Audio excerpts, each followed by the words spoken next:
ஆறுமுகம் அருளிடும் அனுதினமும் ஏறுமுகம். உலகெங்கும் உள்ள தமிழ் நெஞ்சங்களுக்கும் ஆன்மீக நேயர்களுக்கும் அன்பான வணக்கங்கள். நான் உங்கள் ஜோதிடர் கண்ணன் சின்னராஜ். நாம் இந்த பதிவில் பார்க்கக்கூடியதுங்க அதிசாரா குரு பயிற்சி பலன்கள் 48 நாளைக்கு நடக்குங்க. அதை பற்றி பார்க்க போகிறோம். நம்மளுடைய சேனலை முதல்ல பார்க்கக்கூடியவங்கள இருந்தால் பெல் பட்டனை அழுத்துங்க, ஆல் ஆப்ஷன் கொடுங்க, சப்ஸ்கிரைப் பண்ணுங்கள். இந்த பதிவில் இப்போ நம்ம பார்க்கக்கூடியதுங்க அதிசாரா குரு பயிற்சி பலன்களை பற்றி பார்க்க போகிறோம். ரிஷப ராசிக்காரர்களுக்கு எப்படி இருக்க போகுது அப்படிங்கிறத பற்றி பார்க்க போகிறோம். சரிங்களா? இந்த அதிசாரா குரு பயிற்சி அப்படின்னா என்ன அப்படிங்கிறத பற்றி நம்ம முதல்ல தெரிஞ்சுக்கலாங்க. இந்த அதிசாரா குரு பயிற்சி அப்படிங்கிறதுங்க குரு பகவான் அடுத்த கட்டத்திற்கு வேகமாக நகருவதற்கான ஒரு காலச்சூழ்நிலையை ஏற்படுத்தும் ஒரு காலமே இந்த அதிசாரா குரு பயிற்சி அப்படிங்கிறோம். அப்போ இந்த அதிசாரா குரு பயிற்சியில் இன்னொரு வகை இருக்குதுங்க. அது என்ன அப்படின்னு சொல்லி பார்த்தோம் அப்படின்னா, இந்த குரு பகவானுடைய பலன்களை அதிவேகமாக அந்தந்த ராசிக்காரர்களுக்கு கொடுக்கக்கூடியதற்கான தருவதற்காக எடுக்கக்கூடிய ஒரு பயிற்சியே இந்த அதிசாரா குரு பயிற்சி அப்படிங்கிறோம். அப்போ இந்த அதிசாரா குரு பயிற்சி அப்படிங்கிறது எந்த தேதியிலேருந்து எந்த தேதி வரைக்கும் இருக்கும் அப்படின்னு வந்து பார்த்தோம்னா 18/10/2025 முதல் 3/12/2025 வரை இந்த அதிசாரா குரு பயிற்சி அப்படிங்கிறது நடக்குங்க. இது ஒரு 48 நாள் ஒரு மண்டலம் அப்படிங்கிற மாதிரி நடக்கும்.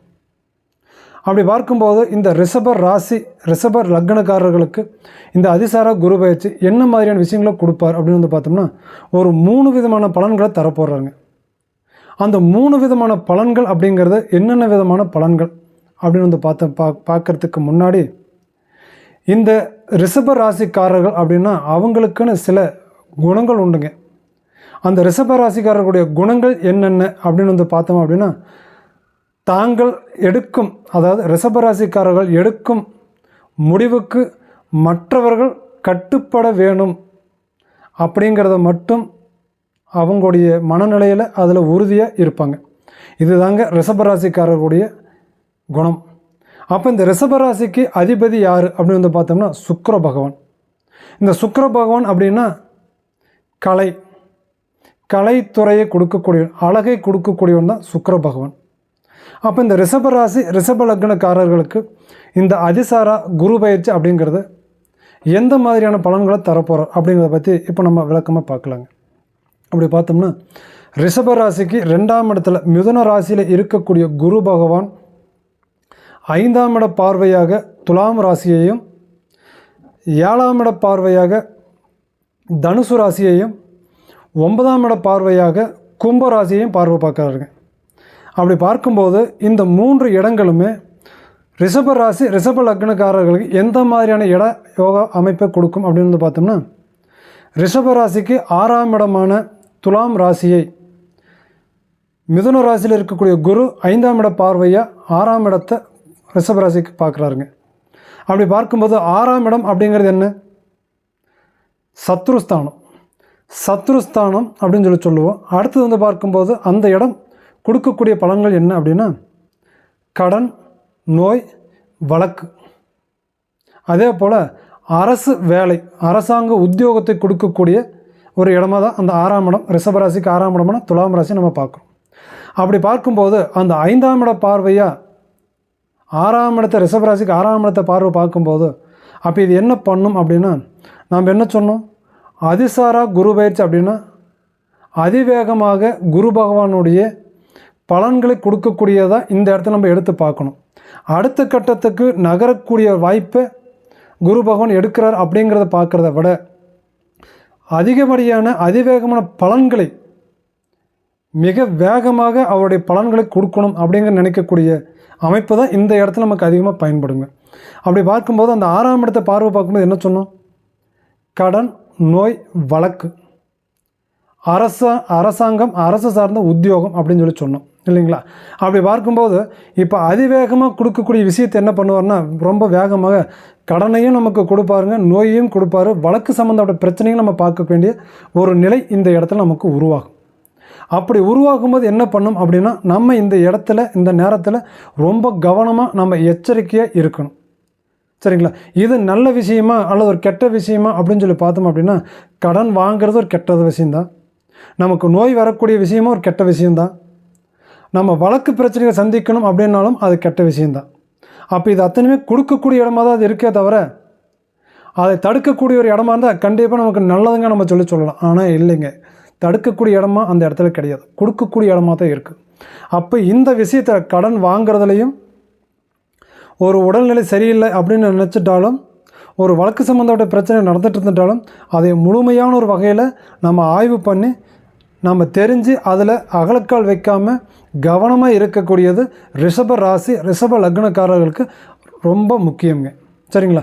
அதே போல் அரசாங்க உத்தியோகத்தை எதிர்பார்த்துட்ருக்கிறீங்களா, இல்லை அரசு துறையில் வேலையில் இருந்து ஊதிய உயர்வு பதவி உயர்வை எதிர்பார்த்துட்ருக்கீங்களா, அதில் ஒன்று தொழிலில் மாற்றத்தை கொடுக்கும்.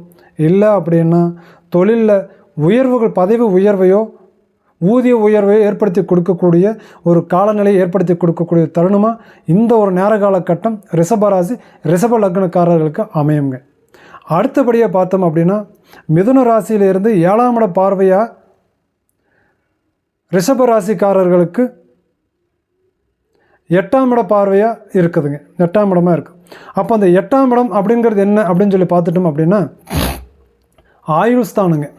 அப்போ அந்த ஆயுள் ஸ்தானகம் அப்படிங்கிறது என்னென்ன அப்படின்னா, நமக்கு உடல்நிலை யாருக்காவது பிரச்சனையாக இருந்தால், உடல் ஆரோக்கியத்துக்கு ஒரு குறையாக இருந்தால், ஆயுளுக்கு ஒரு பாதிப்பு இருக்குது அப்படின்னா அந்த குறைகள் நீங்கும், அது அகலம், அதில் எந்த மாற்றமும் கிடையாதுங்க. அதே போல் 8ஆம் இடம் அப்படிங்கிறது என்னங்க, பெயர் புகழ் அப்படின்னு சொல்லக்கூடியது. அதே போல் அந்த இடத்துல இருந்து 8ஆம் இடம் அப்படிங்கிறது ஒரு விபரீத ஒரு ராஜயோகம்னு சொல்லுவோம். ஆனால் அதே சமயம் அதை நம்ம எப்படி பயன்படுத்தணும் அப்படின்னா மறைமுகமாக பயன்படுத்தணும்.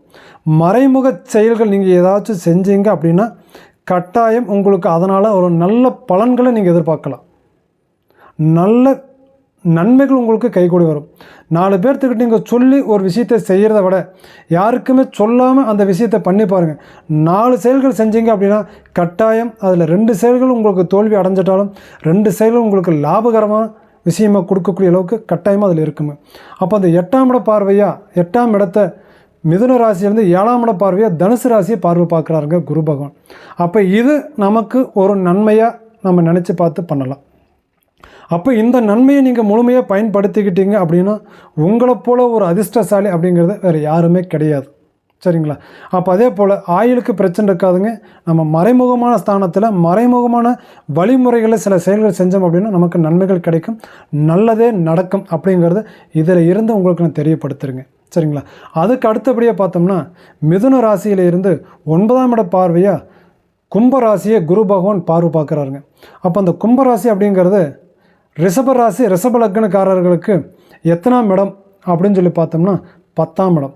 அப்போ 10ஆம் இடம் அப்படிங்கிறது என்னங்க, தொழில் ஸ்தானம் சொல்லி சொல்லுவோம், கர்மஸ்தானம் சொல்லி சொல்லுவோம். சரிங்களா?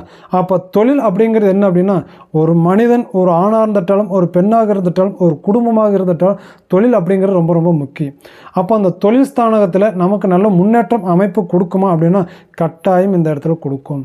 தொழில் மாற்றத்தை கொடுக்கும், அல்லது தொழிலில் மாற்றத்தை ஏற்படுத்தும், அல்லது ஊதிய உயர்வோ பதவி உயர்வோ கொடுக்கக்கூடிய அளவுக்கு இருக்கும். அதே போல் ஒரு புது தொழில் ஒன்று செய்யலாம்னு நினச்சிட்டு இருக்கிறேங்க, இதுக்கு முன்னே நான் ஒரு தொழிலுக்கு 4 தொழில் செஞ்சுட்டுங்க, அப்போ அந்த 4 தொழிலுமே எனக்கு லாபம் கிடைக்கல, நஷ்டம்தான் கிடைச்சது, அதனால் ஒரு மன விரக்தியில் இருக்கிறேங்க அப்படின்னு சொல்லக்கூடிய ரிஷப ராசி ரிஷப லக்னக்காரர்களாக இருந்தீங்க அப்படின்னா உங்களுக்கு கட்டாயம் அந்த மன தொய்வை அகற்றி நல்ல விஷயத்தையும் நல்ல ஒரு உத்வேகத்தையும் தொழில் ரூபத்தில் நல்ல முயற்சிகள் எடுத்து அந்த முயற்சிகளுடைய அடிப்படையில் நல்ல விதத்தில் நீங்கள் தொழிலை செய்து அந்த தொழிலில் நீங்கள் ஜெயித்து வரக்கூடிய அளவுக்கு இந்த அதிசாரா குரு பயிற்சி இந்த 48 நாள் அப்படிங்கிறது உங்களுக்கு ஒரு வரமாக கிடச்சிருக்குதுங்க. இப்போ இந்த வரத்தில் தெய்வமாக பார்த்து கொடுக்கக்கூடிய இந்த வரத்தை நீங்கள் கரெக்டான வழியில் பயன்படுத்திக்கிட்டீங்க அப்படின்னா உங்களை பிடிக்க இந்த இடத்துல இந்த நேரத்தில் ஆள் கிடையாது. அப்போ இந்த 48 நாள் அப்படிங்கிறது உங்களுக்கு தொழிலுக்கு ஒரு அஸ்திவாரமாகவும் இது இந்த தொழிலுக்கு உண்டான ஒரு ஆதாயத்தை தேடிக்கக்கூடிய ஒரு காலகட்டமாகவும் தான் உங்களுக்கு அமைஞ்சிருக்கு. அப்போ இந்த அமைப்பை நீங்கள் கச்சிதமாக சரியான ஒரு ரூபத்தில் பயன்படுத்திக்கோங்க. இது உங்களுக்கு நல்ல ஒரு வாய்ப்பையும் வழி அமைப்பையும் உங்களுக்கு தேடி கொடுக்குங்க. அப்போ இது போல் பார்க்கும்போது உங்களுக்குண்டான இந்த அதிசாரா குரு பயிற்சி அப்படிங்கிறது உங்களுக்கு நல்ல பலன்களை கொடுக்கறதுக்காக காத்துக்கிட்டு இருக்குதுங்க. இந்த 48 நாள் இந்த ஒரு மண்டலம் அப்படிங்கிறது உங்களுக்கான ஒரு நேரமாக நீங்கள் எடுத்து செயல்படுத்திட்டு வாங்க. கட்டாயம் நடக்கும், நல்லதே நடக்குங்க. அப்படி பார்க்கும்போதுங்க, இந்த பதிவு உங்களுக்கு பிடிச்சிருந்தா லைக் பண்ணுங்கள், ஷேர் பண்ணுங்கள், கமெண்டில் சொல்லுங்கள். மேலும் உங்களுக்கு என்ன தகவல் தேவையோ கட்டாயம் உங்களுக்காக அதை நான் தெரியப்படுத்துறதுக்காக உங்களுடைய கட்டளைக்காக இணங்கி காத்துட்ருக்கிற மாதிரி இருக்கிற கட்டாயம் நீங்கள் சொல்லுங்கள். அடுத்த பதிவில் உங்களுக்கு நல்ல விஷயத்தை இன்னும் 4 தகவல்கள் கொடுக்கக்கூடியதுக்கு நான் எதிர்பார்ப்போடு இருக்கிறேங்க. அதே போல் வந்து பார்க்கும்போது இந்த நேர காலகட்டத்தில் உங்களுக்கு உண்டான அமைப்பு அப்படிங்கிறது என்ன அப்படின்னா, நம்ம சொன்ன மாதிரி முதல்ல சொன்ன மாதிரி 3 விஷயங்கள் உங்களுக்கு இது நடந்தே தீரும், நடக்கும் அப்படின்னு சொன்னோம் இல்லைங்களா. இதுதாங்க இந்த 6ஆம் இடம், 8ஆம் இடம், 10ஆம் இடம் அப்படிங்கிறதா கணக்கு. அப்போ 6ஆம் இடங்கிறது என்ன, ருணரோக சத்திரஸ்தானம், 8ஆம் இடம்ங்கிறது என்ன, ஆயுள் ஸ்தானம், 10ஆம் இடம்ங்கிறது என்ன, தொழில் ஸ்தானங்க. இதை 3ஐயும் நீங்கள் கம்பேர் பண்ணி பயன்படுத்தி பார்த்துக்கோங்க.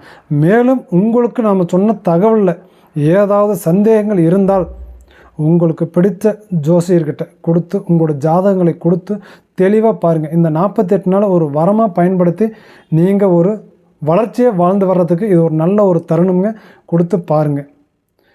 மீண்டும் உங்களை அடுத்த பதிவில் சந்திக்கும் வரை உங்களிடமிருந்து விடைபெறுவது உங்கள் ஜோதிடர் கண்ணன் சின்னராஜ். நன்றி, வணக்கம்.